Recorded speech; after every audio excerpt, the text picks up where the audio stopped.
I know it will sound weird, but we don't really have like a network of journalists. We just find journalists with tools such as Muckrack. We find journalists who wrote about specific topics before, like 6 months before, and we just pitch it like cold, pitch it to them. We don't really have like, oh, hi journalists, oh, how's your daughter? Oh, is she here? Is she okay? No, we don't even have any close relationships. We just give journalists a good story. So that's kind of that's a secret. We to earn the links and not on the relationship. Hi everyone, welcome to the Magic PR Show. And today we have Fery. Fery is a search engine enthusiast and software developer with extensive experience building complex database systems. He owns and operates dozens of web and SaaS platforms and valuable online tools with network of websites reaching millions of users every month. He constantly publishes exciting case studies on SEO and successful websites. He can create buzz quickly, and his SEO methods are somewhat revolutionary. Please welcome the world's top reactive PR link building expert, Fery Kaszoni. Fery, welcome to the show. Thank you for inviting me. It is great to be here on this glorious day. Love it, Fery. I got to tell you, you have inspired me to start this podcast. This podcast was something I swear your episode on the SEO video show was something I refer back to a lot. It has actually helped me create better content, especially with AI, because we talked about things back then, like when AI wasn't really as popular. And now that with all the data sets that you mentioned, I'm able to create these awesome stories. So it's amazing, right? AI is taking over the world. Love that. So, I gave a brief introduction of you. I would love you to give you kind of more a detailed introduction of yourself and how you got into search intelligence. So search intelligence is a project that I've started when I was working part-time. I was working full-time, painting supercars and painting carbon fiber elements for like Porsches and so on. And in the daytime, I was painting cars, and in the afternoons, I was doing SEO, building websites, trying to learn coding. And that's how I got into, it was really my passion, but I didn't believe in myself enough so that I would pursue a career in it. Therefore, it was just a hobby. And then I started a company in 2014. I was part-time at the company. 2017, full-time at the company. I rented an office. And I quit my job. I said, this year I'm going to buy my wife I'm a full-time entrepreneur now. It's time to buy my wife SUVs and fancy things. Well, it didn't happen, right? Everyone dreams about it. Yeah, let's buy. I'm going to be an entrepreneur now at the beginning, but then reality happens, and it didn't really happen. It only happened after a very, very long time, not in the first 4 years even.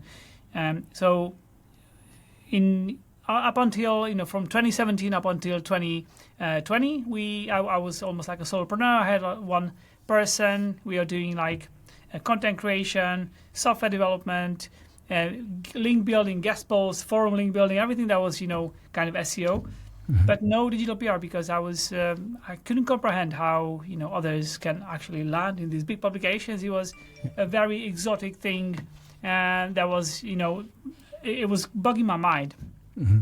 So that's how I kind of got into, that's the early days of search intelligence, were like very small, very hopeless almost. How do we, get into this, the big league, right? That was up until 2021. Got it. So what actually sparked your interest into digital PR specifically? Well, I think the opportunity of the change of times. It was a massive demand in 2020, as we know, when the things happened, right? The world turned upside down, and I said, this is the opportunity to really try and build a large agency.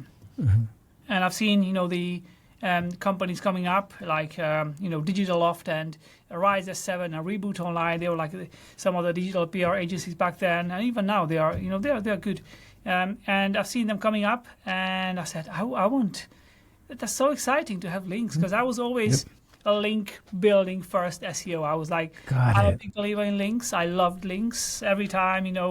I've had passive income projects where every time I built links, I could see the websites going up. So it was the magic wand for the rankings. But I couldn't build these big links. I've seen these big agencies doing it. I said, we have to figure this out. This has to be figured out. And I started studying. I started, really diving into how it works, and I started experimenting with campaigns, and that's how I got into it. I got inspired by other agencies. I mean, they are like great, I think, and shout out to Carrie Rose and Reboot, Shy from Reboot, and Jane from Digital Loft. They are all like a big inspiration for me back in the day. I said this is the way to build links, and we have to figure out how to do it.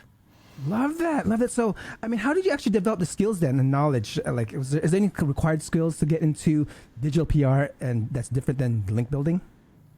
Yeah, I think you have to understand what journalists want without having any ego in the equation. So you have to let the ego go, right? You have to say, I'm going to pitch something to the journalists that they will love, but I'm not going to talk about myself. It's not going to be, oh, our product is the Uber of, I know, like bins, or like the Uber or whatever. Like, we are the best. Leave out your products most of the time. There is like product PR, which is different from what we do. But leave out your products and you share something valuable with the press, and they are happy to, to link to you. So I think just diving into the news agenda, like understanding news, understanding pop culture, I think that's a bigger skill over digital PR. Even just being a Taylor Swift fan can help you, because every time Taylor Swift is doing something, the news outlets are going to talk about her, and you can plug your clients in, right? If Taylor Swift is wearing a red dress and you notice that, then you can go to Google Trends and you will see most likely that searches for red dresses exploded, 200%. That's a news story that will add a little, extra thing for the journalist's article. So if you share the insight with a journalist who writes about Taylor Swift, then you will earn links for your fashion client in this case, for example. So understanding the news outlets and the media is the biggest skill. Without that, you cannot do digital PR. Love that. I haven't heard that before. So I'm curious now. You mentioned Carrie Rose, and her name came up a couple times in this podcast. Is she someone that's been doing digital PR for some time now? And I mean, what was something that was that you learned from her? Yeah, I think they have been, the cool kids in digital PR in 2020, 2021. I think they, and I love to, be honest and just give credit. Like, I think they made digital PR sexy. And we want to industrialize digital PR. We want to take it and make it available to everyone. So I think Carrie Rose, they've been doing lots of big hero campaigns, and they've done they have been doing great. And I've watched lots of their videos back in the day when there was no videos available on this topic. So I think they were doing great, and it was a great inspiration. I think you've made digital PR pretty sexy there. Very. Well, I think I kind of destroyed digital PR a little bit, because I made the masses understand how it works down to the little cogs that move. I think there was no information available down to like, oh, this is exactly how you do things from A to Z, or these ideas work, these ideas don't. So I see now simple, freelancers managing to earn links for their clients, and they message me, hey, thank you for this post that I've seen, I followed what I've seen there, and it works. It works because I landed in like the New York Post, and it's the best feeling when I know, like, hey, we are taking this mainstream. We are, some agencies made it sexy, but now we are taking it mainstream. We are making the secrets of the industry available to everyone, right? And we are making mainstream.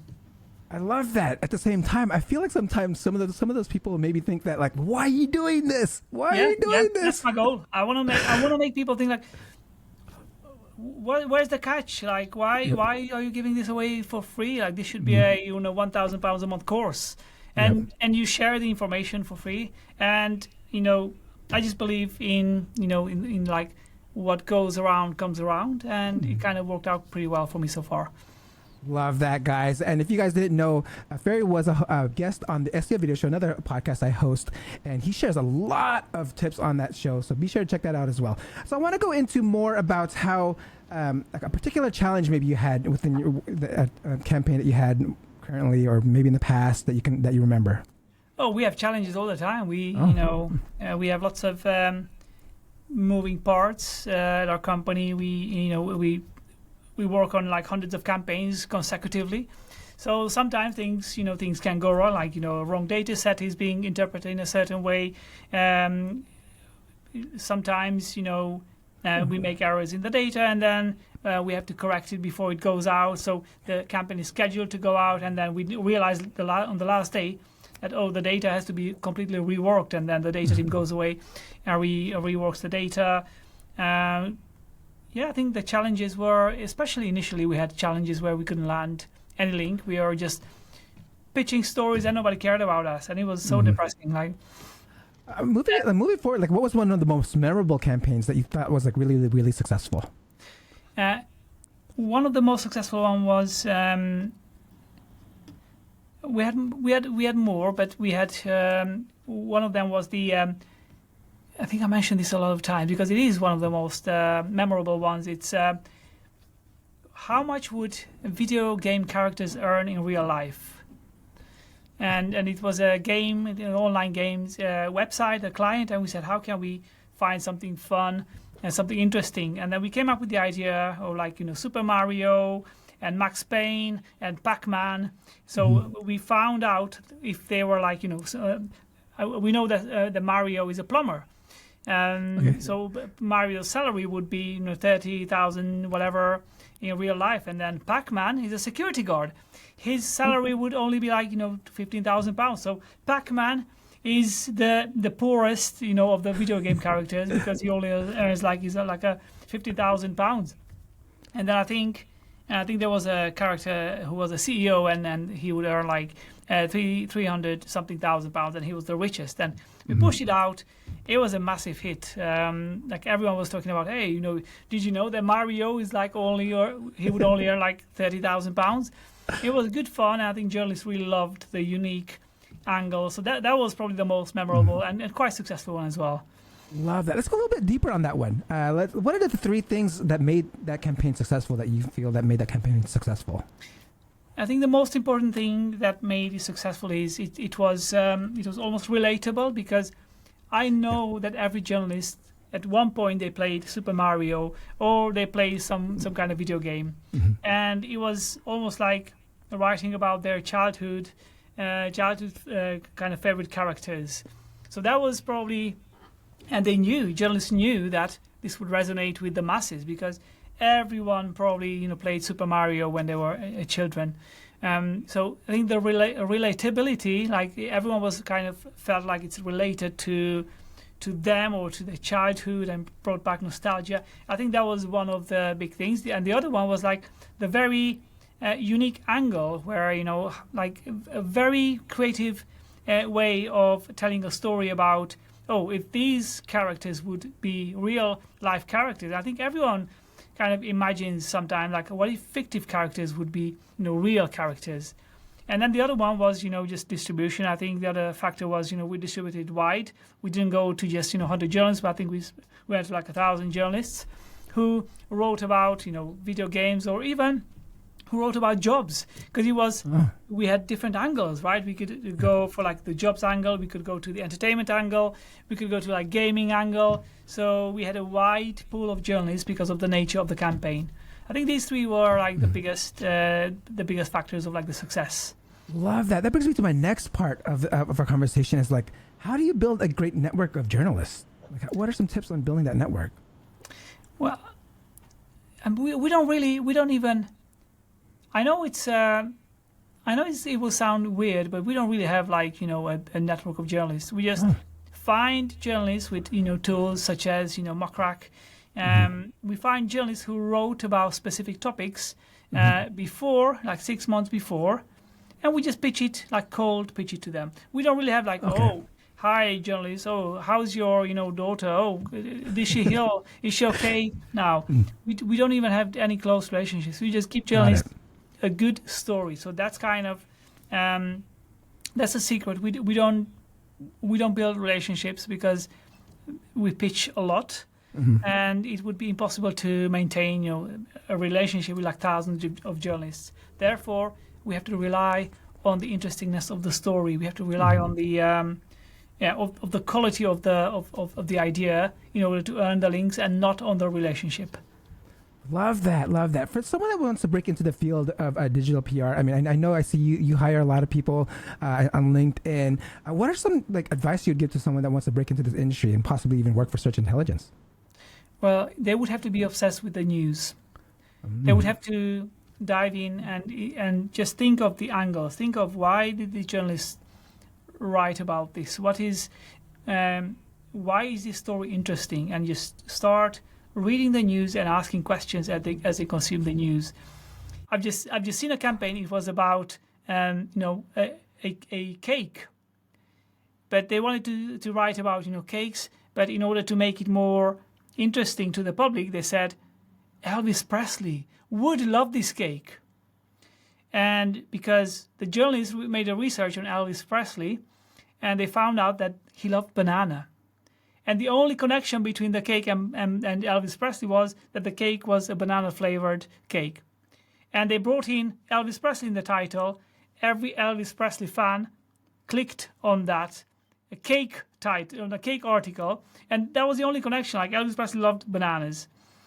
And so, if you talk about icons in culture, people who are fans of that icon, they will click on that article.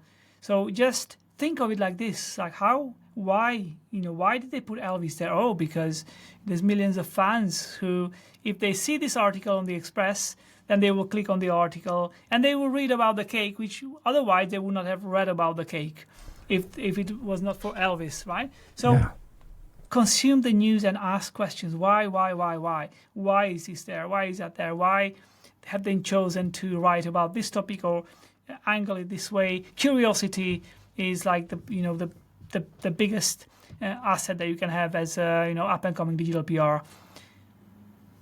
Love that. As we come close to the end here, I'm curious, where do you see the future of digital PR going? In order to talk about the future, I have to talk about the present. Probably many, even agency owners, don't understand that in the present, digital PR is booming, not because companies want great brand exposure or I want to show to my mom that I've been mentioned in the New York Post. That's not the reason why digital PR is exploding now. Digital PR is exploding because SEOs have figured out that there's links there. That's the only reason why 90% of digital PR is SEO agencies, SEO departments wanting links, clean links. So that's the present. It's not like brand mentions, brand exposure. Nobody cares about that. 10% probably cares, but the other 90% is SEOs. And this is going to be even more, true in the coming months and years. More and more SEOs will figure out, hey, we have to diversify the links. We still will, guest posts and all the other types of links, which by the way are okay. But let's, minimize the risk. And they will go more and more towards building links with digital PR. So whoever, I think the future of digital PR is going to be cheap. It's going to be consistent. And it's going to be about earning consistent links every month instead of spending 6 or 7 months on a campaign. I think those old campaigns, the 6 months, 9 months, big hero campaigns, they do have their role, but I think they will fade away more and more. And the quick, shorter campaigns that earn consistent links every month, that's the future of digital PR. Before we wrap up, I'm curious now, do you have any recommendations or for books or podcasts for us to check out? I think the best place to start to get digital PR inspiration and education is probably Twitter digital PR. I think there's lots of digital PR sharing, interesting campaigns, interesting ideas there. I'm still active on Twitter, and that's not my main platform for now. But I think if you go and create a tab for digital PR on Twitter, and then you will be able to see lots of tips, lots of interesting insights, lots of even lessons about digital PR, lots of case studies, almost unlimited. ABH, they have some podcasts about digital PR and some videos. there's a Twitter account, Digital PR Examples. I think that's Carrie Rose is. I think that's good. But just follow digital PR people. Follow people who are working in digital PR. That is the ultimate place to find great information, up to date tips and tricks. Of course, if you just Google the Link Building Show, you will find Search Intelligence, our company's YouTube channel. It's pure value. It's almost like a training system there. And we have many people who said, I watched your 50 videos of your team members, and I became an expert in digital PR. So that's also also a place where you can go and just learn granular information about data analysis, ideation, following up with journalists, pitching journalists. Everything that you need to know about digital PR is there. But as I said, there's probably lots of I think JBH channel. I think Digitaloft have some good videos on digital PR as well. They are like an agency as well. So yeah, Twitter and then YouTube, I think, is the best place to find good information. Love that. Thank you for that. So now how can people get a hold of you? Just LinkedIn, Twitter, and YouTube. I'm there. Just Google, just go and find this name, and hopefully you'll find some fun entertainment there alongside some really high level, deep information as well. Love it, guys. So yeah, if you haven't seen some of the campaigns and videos that Fery has put out, you gotta check them out. They're tons of fun, very, very entertaining. You can see them on LinkedIn and on YouTube, and you can of course see them on the SEO Video Show. So be sure to check that out as well. There's a lot of great tips there. Thank you so much, Fery, for coming by, and I hope to talk to you again. It was very good to be here, and have a great day, everyone.